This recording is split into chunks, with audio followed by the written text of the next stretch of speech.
কি অপূর্ব একটা দৃশ্য, নদীপথের এলাকা।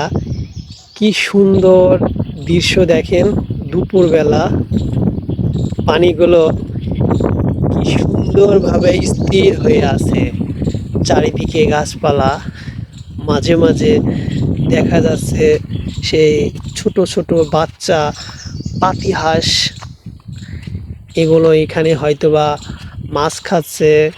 তারপরে বড় হাঁস আছে, এখানে বড় মাছ নড়ছে। এইদিকেও ওই যে দেখা যাচ্ছে হাঁসগুলো ধীরে ধীরে আমাদের পানে চেয়ে চেয়ে চলে আসছে। কি সুন্দর একটা জায়গা। ওই পাশ দিয়ে ওই যে রাস্তা বয়ে গেছে, মোটরসাইকেলে যেন কে যায়। এই যে এইদিকে, এই যে আমি জুম করে দেখাইতেছি, একে বলা হয় পানকৌড়ি, পানিতে ভাসে।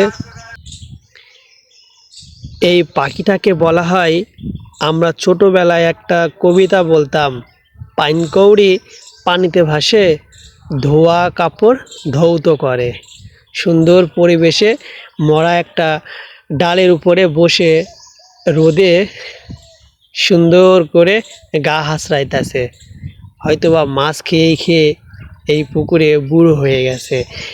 এই যে এদিকে হাঁস মামারা সুন্দর পরিবেশে ঘাসের মধ্যে লুকায়া লুকায়া মাছ খাচ্ছে।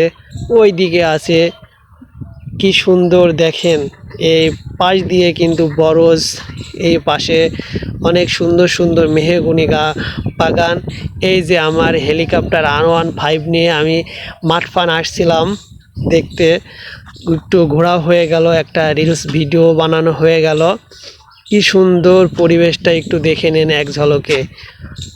এইদিকে কিন্তু অনেক গাছ, বাসার এইদিকে প্রচুর পরিমাণে গরম, তাই একটু ভাবলাম সাইকেলটা নিয়ে একটু বাগানের দিকে যাই, বসে বসে একটু ফেসবুক চালাই। তাই ভাবলাম আসলাম যখন থেকে একটা ভিডিও বানায় নিয়ে যাই। ভিডিওটা হয়তো বা একটু বড় হতে পারে, 3 মিনিট। তাও কি সুন্দর একটা পরিবেশে আমি বসে আছি দেখেন। আসলে এইসব পরিবেশে যে কেউ গেলেও মনে করে একটা ভিডিও বানায় নিতে পারে। আসলে এখানে কত আগে মাছ ধরেছি, গোসল করেছি,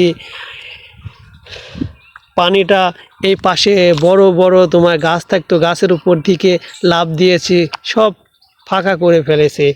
এই বাগানটা কিন্তু অনেক ভয়ানক ছিল আগে, এখানে সাপ বেশি থাকে। কি সুন্দর পরিবেশটা দেখেন একটু। আসসালামু আলাইকুম। সবাই এইরকম পরিবেশে যাবেন, সুন্দর পরিবেশে একটা ভিডিও বানিয়ে বাসায় নিয়ে আসবেন। সবাইকে জানাই আসসালামু আলাইকুম, শুভ নববর্ষ।